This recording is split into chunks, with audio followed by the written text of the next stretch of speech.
Good morning. Delight to be back in Grand Rapids. I guess technically we're in Ada, right? Has anybody that's here ever had any conflict in any of your relationships? Let me just take a survey here and see if we've got the right group. Two-handers, okay, hands and feet. All right, we got the right group. Has anyone, in order to avoid those conflicts, ever taken the geographic tour? You know where you go to this side of the country where people will be different? And the person that picks you up at the airport finishes the sentence that the person that dropped you off started? How do they know what to say to you? What's the game? Or have you ever read the Riot Act? This is what I will not put up with. And then 6 months later, you find yourself living with it. How does this work? What's the game? What's happening here? Well, 2,000 years ago, there was a man named Yeshua, and things were no different then than they are today. Because most of what he taught as to how to resolve that dilemma was disappeared when it was handed over to the Greeks. If Yeshua sat, and his name wasn't Jesus, by the way, Hail Zeus, Jesus, his name was Yeshua. If he sat in most churches today in the Western world, aside from a place like Unity, he'd be saying, that's all Greek to me. Because the Greek brain cells, the Greek understanding of life flowed into his words and changed them. And there's so many concepts, so many things in the Aramaic language that you can't think in English or Greek or Latin. So they're lost. It's difficult to speak Yeshua in English. In fact, almost impossible. I like to tell a little story when I introduced the Aramaic about the fellow who heard that we were doing this workshop series this week, and he contacted the church and asked if there was maybe someone who could translate because he wanted to be part of the workshops this week. And of course, not speaking any English, and you, being the best translator of English into Russian and Russian into English in the world, are delighted to have him stay with you. You pick him up at the airport, you bring him to the workshops, we have dinner, lunch together a couple times through the week, and we just have a great time. And at the end of the week, I want him to know how I care for him and how wonderful it's been to have him with us. So I ask if you'll let him know, because I don't speak any Russian, if you'll let him know that I think he's really cool. And you turn to him in your best Russian and tell him, Michael thinks you've got a low body temperature. You translated my words perfectly, but you didn't say a word about what I meant. And so the dilemma begins in the Western world. Yeshua had a consistent, coherent understanding of life and tools with which to achieve what our message was this morning from the Daily Word. Thank you for picking that one out. So perfect. And so much gets lost in translation. In many theological circles, the solution is to proclaim yourself something that you aren't, which is pretty bizarre. Jeannie and I were in a church back, it's probably 3 years ago now in Florida, a large television ministry. It's not a church I would usually go to, but we were invited, so we went. And we happened to get there the day they were inducing about, 10 or 12 young people, maybe 10 to 13 or 15 years old, into the church membership. And they got up to the front of the church, and the first thing they had to do to be induced into membership was proclaim themselves to be sinners. I mean, literally, that was the first step. Give up your identity as the offspring of God, made in the image and likeness of God, and proclaim yourself something else. Interesting that Yeshua says the power of life and death is in our words. What do you suppose proclaiming yourself something that you're not is going to do to you if the power of life and death is in your words? And how do we get free of this dilemma? How do we get out of that game? And, well, let me ask another question. How many have ever held a newborn child? Anybody here ever held a newborn? Okay. If you go back to the moment where you first held that newborn and you tapped into that newborn energy, what word would you use to describe that newborn? Joy, awesome. Love, divine. Innocence. No words, yes. We come into the world as that, and the world starts to put its thumbprints on us. Have you ever done anything you regret? Anybody ever done anything you regret? Go back to one event where you did what you regretted. And identify what you were feeling that motivated you to do what you regretted. And then put a word to that feeling and share it with us if you would. Fear, addiction, guilt. I didn't hear that one? Shame. Now it's interesting, every time we ask people, and we've asked tens of thousands of people all over the globe to describe a newborn, the answer is always some variation on the theme of love. Every time we ask someone to describe what they did that they regretted, the answer is always some variation on the theme of hostility and fear. Why do you suppose that is? We are human beings made of this stuff called love. And the world impresses us with its thumbprints. And when the stress is up and the chips are down, what most people do is they check out of their being and they check into their power person's insane mind. And they follow the patterns that they watch their power person play out. That is, the person who had more power over their lives than they did and was not functioning as love. That's the dilemma. And that's what runs, when the stress is up and the chips are down, most people's lives. Someone who hasn't resolved that in their lives can't tell you how to have that experience. If you look at the man named Yeshua, he had resolved it. And he used words to describe a set of tools and principles with which to achieve the removal of the thumbprints of the power persons in our lives. And just watch, when the stress is up and the chips are down, how often, oh yes, there are different details, but how often you're doing the same things your power person did that you didn't like. How does that resolve life? Who told you that that would get you what you wanted? Well, actually, what happened is when the power person wasn't functioning as love and they were able to overpower us and win with those dynamics, we took on a belief that that's how you win. And we made a God out of that. When the stress is up and the chips are down, Yeshua gave us a set of tools with which to achieve the removal of the dynamics of hostility and fear and the restoration of every cell to the active presence of love, so that we actually worship God, love. We actually turn to God, we actually turn to love under stress and emulate love rather than emulate what our power person did. The power person motel is a hellish place to live. And under stress, that's what most people turn to, because that's their God. That's what they looked at when they were this high and went, so that's how you win. You pout, you complain, you fight, you attack, you control.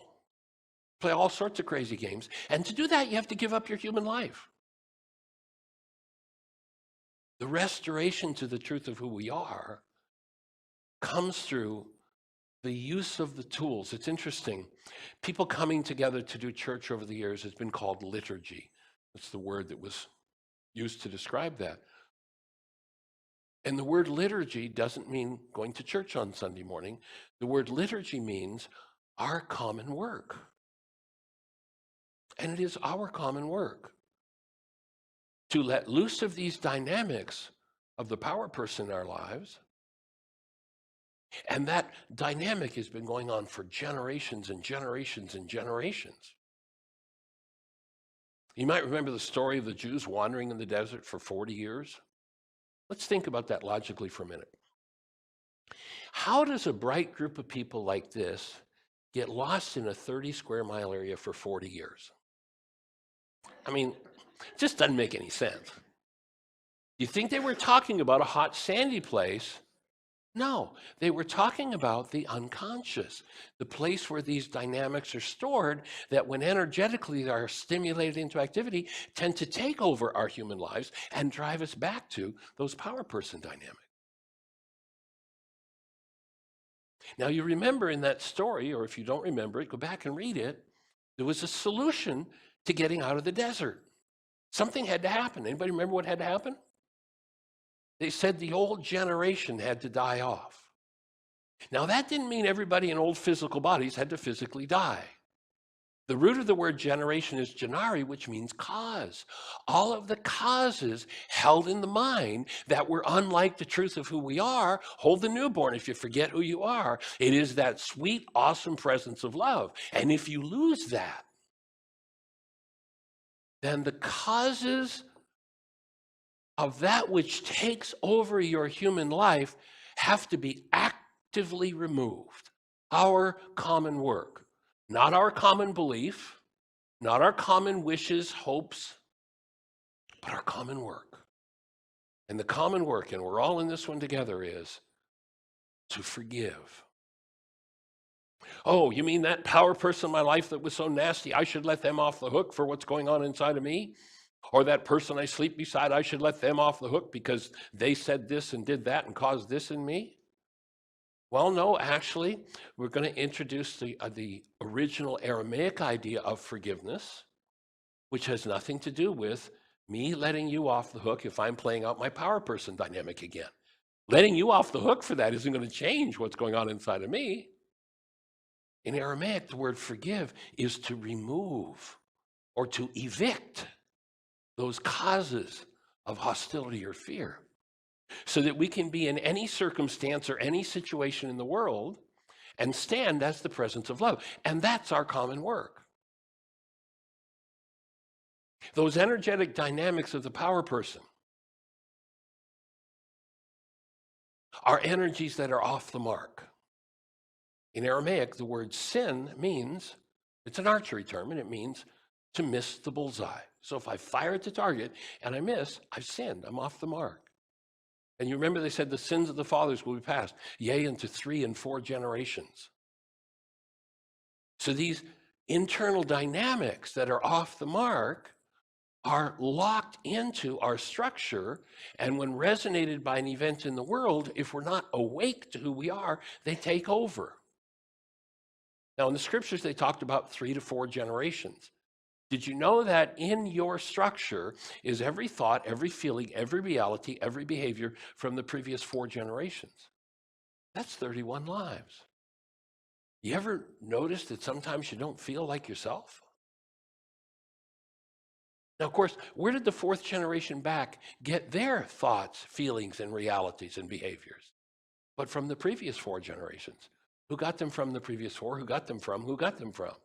How big is this common work that we need to do? Well, if you sit down with pen in hand and you do the math and go back 30 generations, there are over 1.7 billion people in your bloodline and mine. There's a little bit of work to be done. Yeshua gave the tools and taught the principles for how to do that work. And it was about the restoration of human life, exactly our daily word passage today, the restoration of human life. Now, there's an interesting passage that illustrates that principle in Luke 10:25. And in this passage, I'll invite you to notice that Yeshua was asked a question by a scribe. Now, he knows this scribe, knows the scriptures inside and out, so he knows this is meant to be a trap. So he actually turns the question back to the scribe.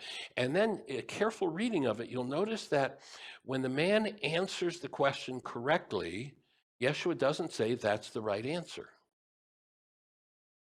What he says is, to this man's answer, parroted out of the scriptures, this guy knows all the words in his head, but he hasn't done one iota of work with his power person dynamics. He says, you spoke the truth. In other words, this answer is the truth, not correct to the question. And then he tells him the question that the answer answers. So let's read Luke 10:25. A scribe stood up to test him, saying, "Teacher, what shall I do to inherit eternal life?" Yeshua said to him, "What is written in the law? How do you read it?" Again, he knows the scribe will parrot it back, so the scribe parrots it. And this is the Greek interpretation. We'll talk about the actual Aramaic words. It doesn't say what it says in Aramaic, in the Greek. But the Greek translation says, what is written in the law, or pardon me, you must, he repeats back to Yeshua, you must love the Lord your God with all your heart, with all your soul, with all your strength, and with all your mind, and your neighbor as yourself.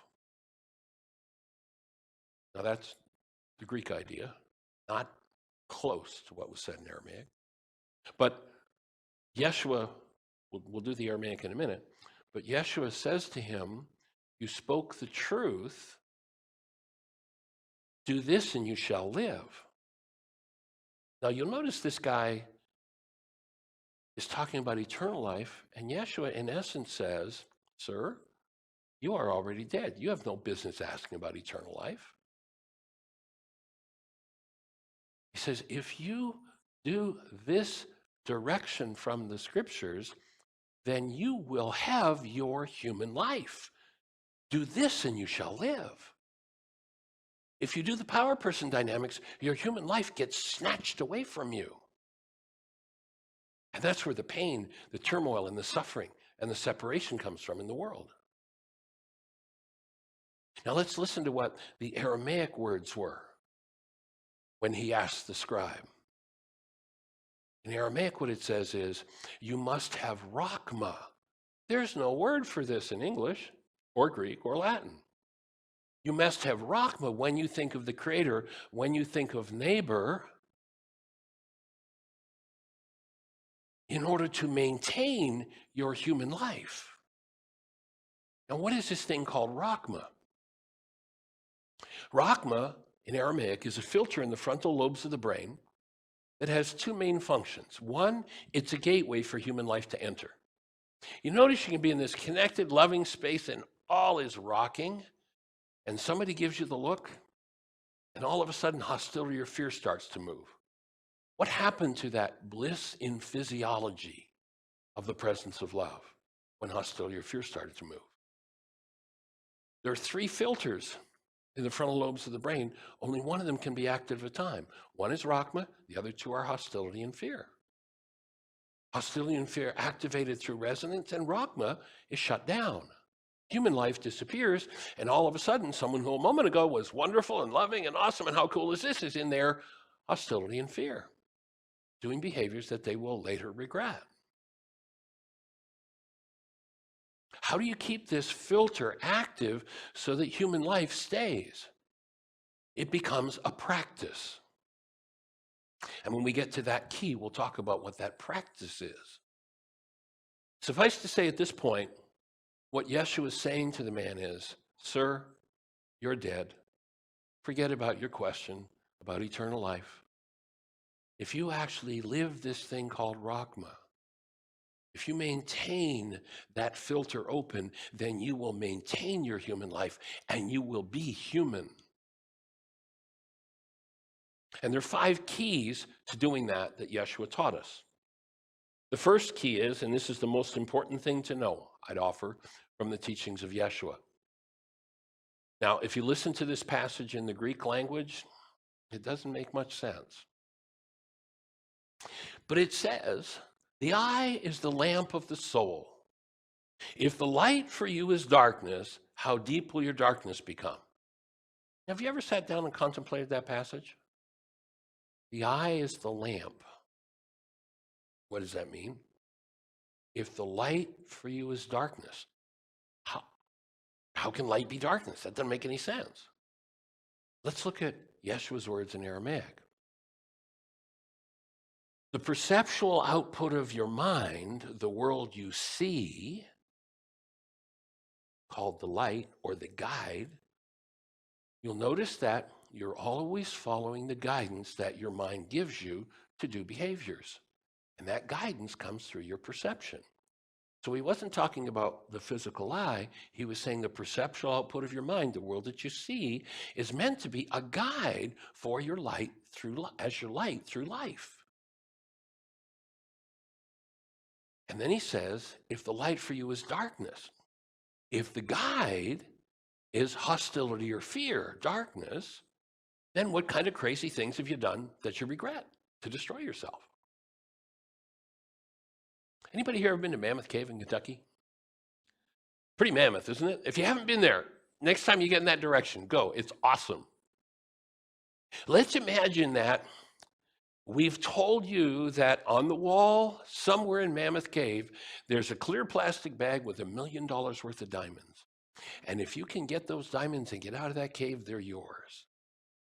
And we're going to put you in the cave with a pen light. Now, step into Mammoth Cave, it's totally dark, and you have a pen light, and you can see one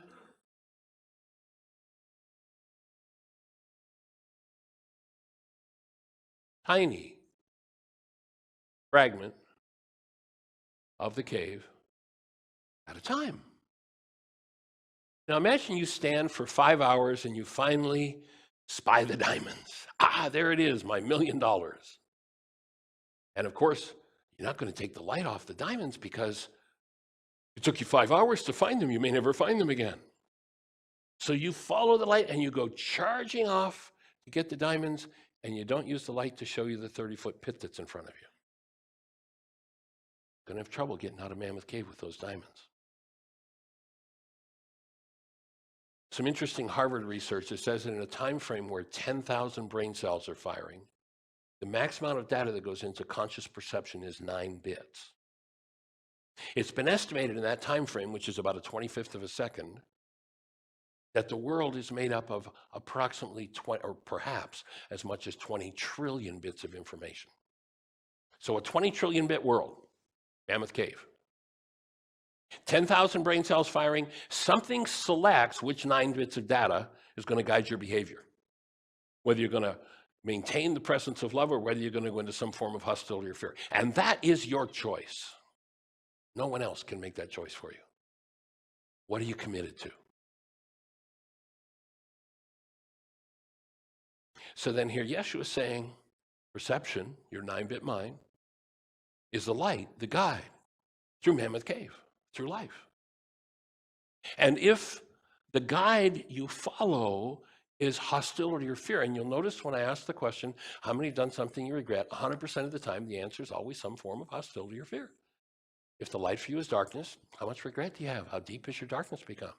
How many things have you destroyed? How many relationships? How many businesses? How many? Darkness does not guide us directly. It always lies. Your perceptual mind is a pen light in Mammoth Cave. Make sure you keep your lights on and trained in the right place so that you make your journey through this life and this world safely. So the first, and I think the most important thing to know is what Yeshua was informing us of. We have a perceptual mind that's meant to be fired by light, by love. It's meant to be plugged into a proper power supply. And our world has taught us, do a little rage, do a little hate, do a little vengeance, do a little gossip, slander, condemnation, vicious. Hey, well, that's nothing. Just go for it. And that is darkness. And it destroys human life. Anybody here got a device in your home, your office, your shop, your kitchen, your car, that when you unplug it from its power supply works really well? No, no such device exists. Your human mind, the light for your earthly life, perception, is designed to be plugged into love. And if it's not, you're in trouble. First principle, the 5 urgent keys of Yeshua, is to keep your mind plugged into love. The second, the most important thing to do, was the first law. This is the prime directive of Yeshua. And he didn't say to love your neighbor. It's a terrible thing to do, to tell somebody to love their neighbor.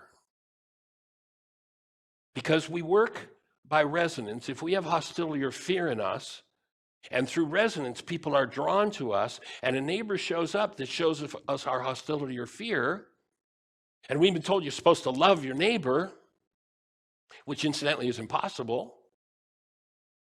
And that hostility or fear moves, then people go into the failure and the self-condemnation. Oh, I was supposed to love my neighbor, and I had all this hostility, and I did hostility on them. Let's listen to the directive of Yeshua in English. This is doable. When Rakhma is active, you will experience yourself. Well, let's go back. Remember we held the newborn child? Back once again, hold the newborn. Is the newborn loving you? Or is the newborn love? Newborn is love. Are you capable of loving someone else? Or are you designed to function as love? Love is a noun, it's not a verb. Vladimir Lenin, responsible for more deaths than anybody on the planet in all of history, said the way you destroy a culture is change the meaning of its words. When they changed love from a noun to a verb, it was lost. Now it's doable. I'm in conflict with a neighbor. My hostility or fear is up, and I can recognize that there's a way that I keep perceptual love active, and I stay present in my physiology as love, as a human being, rather than succumbing to the power person dynamics of hostility or fear. This is doable. Love is not something we do, it's what we are. The newborn didn't love you as you experienced it. The newborn was love. And this commandment,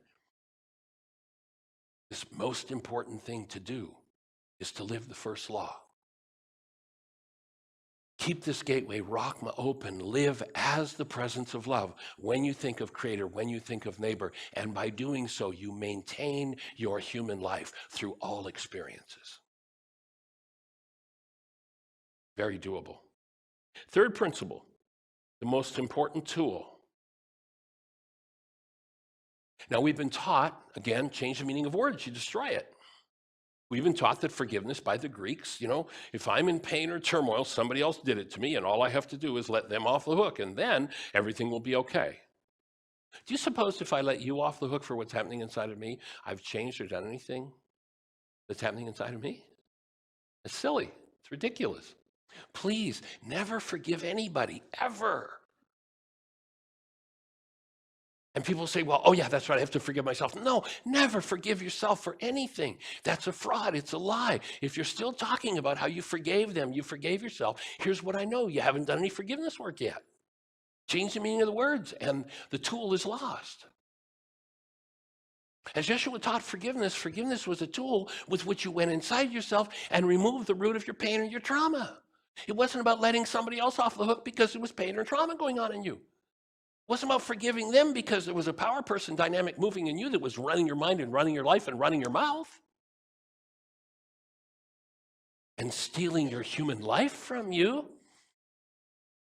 Forgiveness. When you think forgiveness, think removal.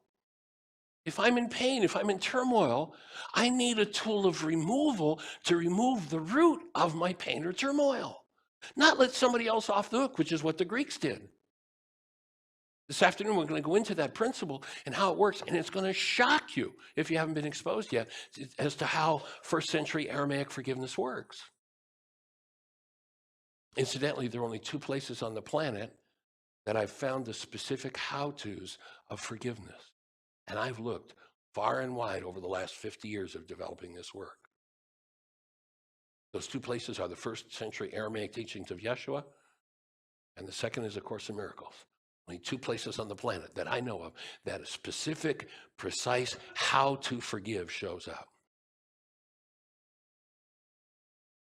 Most important thing to do is forgive. Fourth key, the most important block to understand. Now, this word isn't very acceptable at Unity churches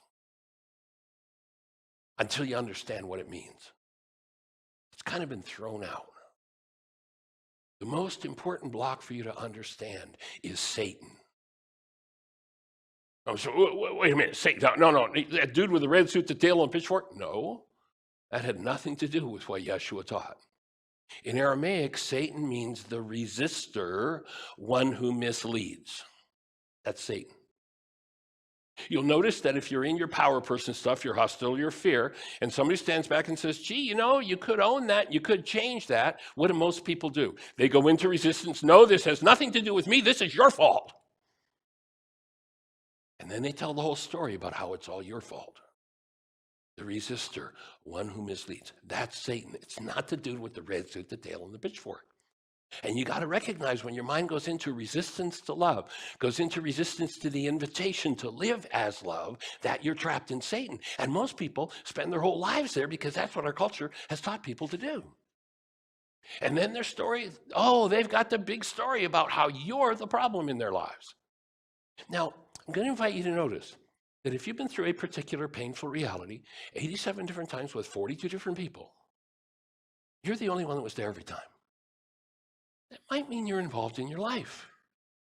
Maybe it's about you. Maybe it isn't about them.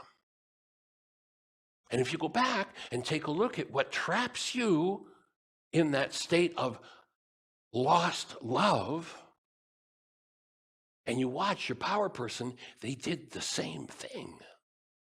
And it was copied in this carbon-based memory system.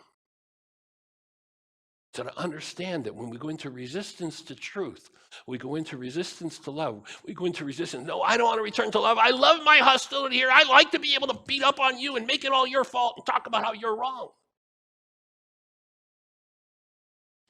That's the resistor. And we're being totally misled. You'll notice that when you're in that state, you're feeling something other than love. And we've developed a test in this work for determining whether or not what you're feeling is yours or not.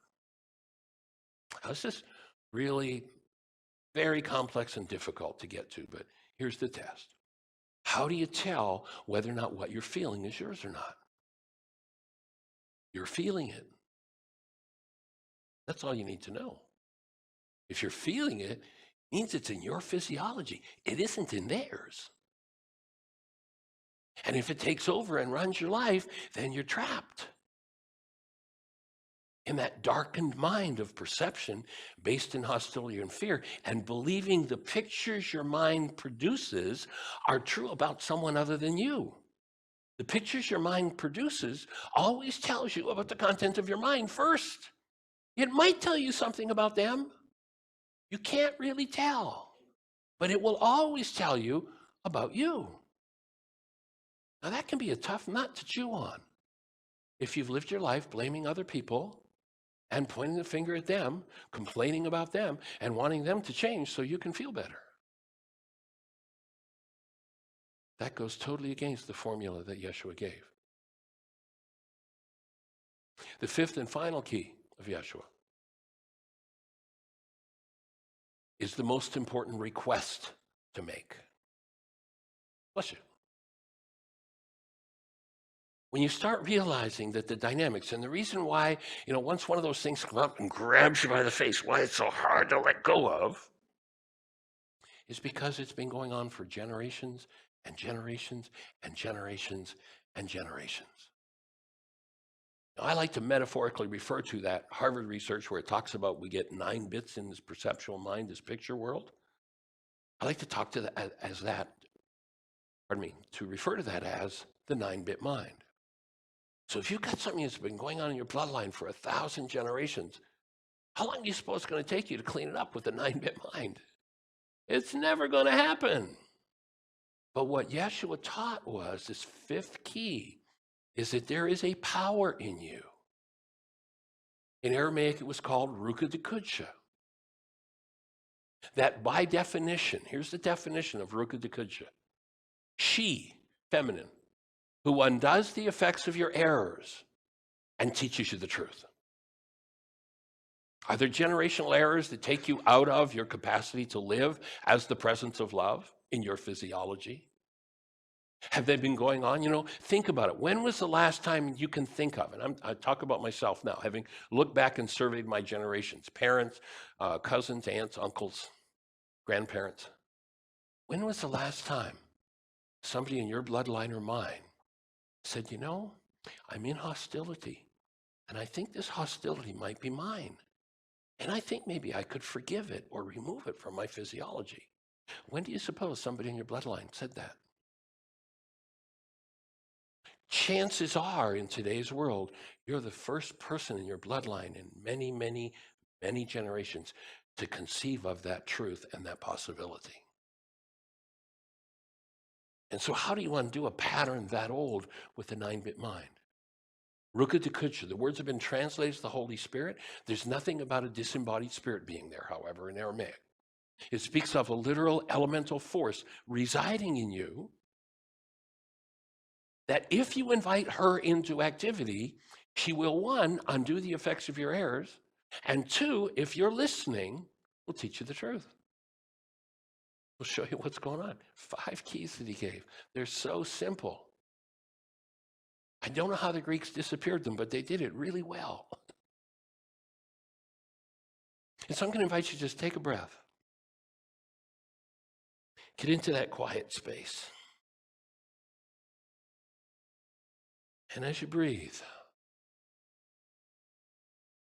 and here's how to maintain that connection to love, to keep turning on that filter called Rakhma until it is first nature. First law, first nature. Go back and hold that newborn again. Tap into that awesome presence of love. And breathe deeply.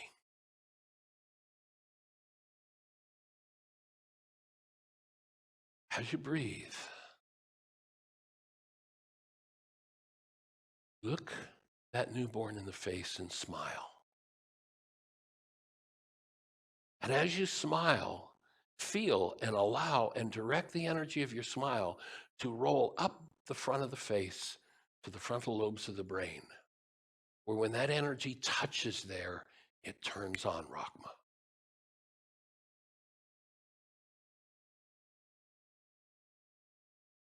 Established in your primary nature love, think about a situation where there's some upset for you.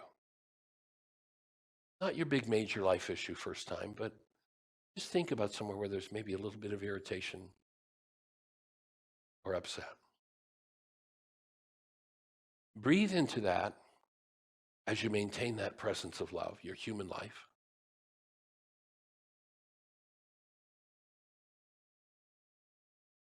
And then notice that in this situation where you have upset, there's something that you want from someone, yourself or someone else. There's an object of attention of this upset.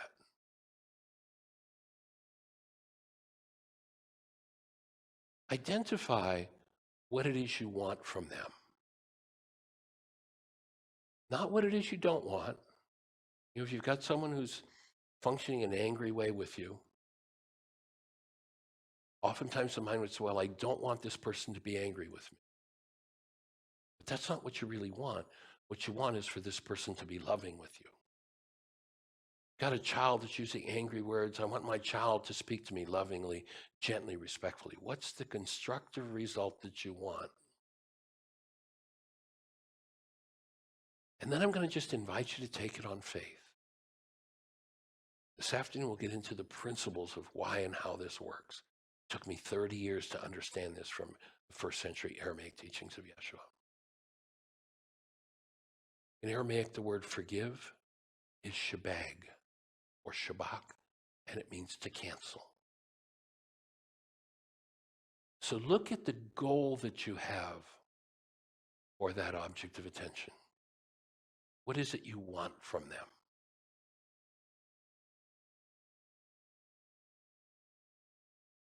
And now, having established that goal in your mind, awareness of it, that goal is the driver that causes your mind to use pain to build your perception.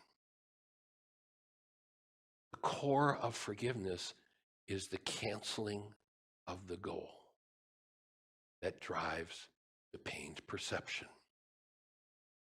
When the goal is canceled, the perceptual world collapses. And it gives you access to the underlying dynamic that needs to be healed.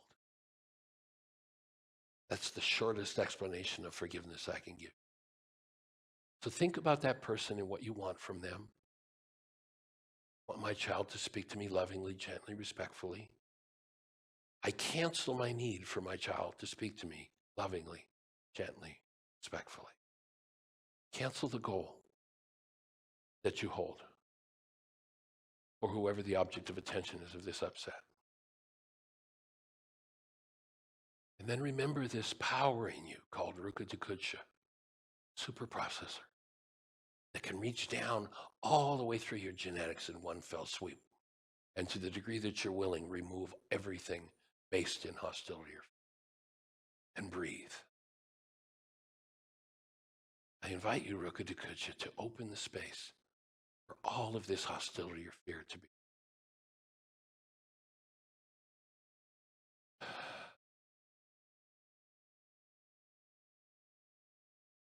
I'm willing to give up my capacity to even produce any form of hostility.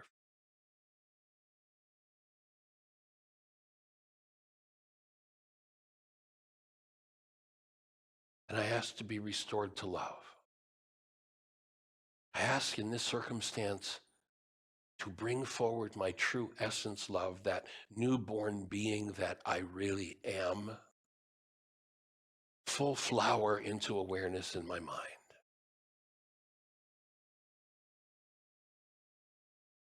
And that I be supported as living in love.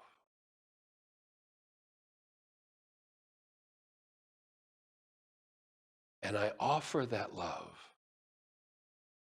to the person I've been blaming. Breathe deeply into that.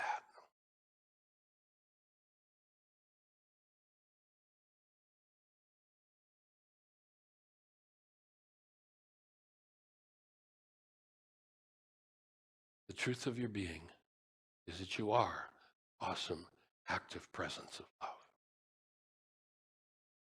Do this, and you shall live.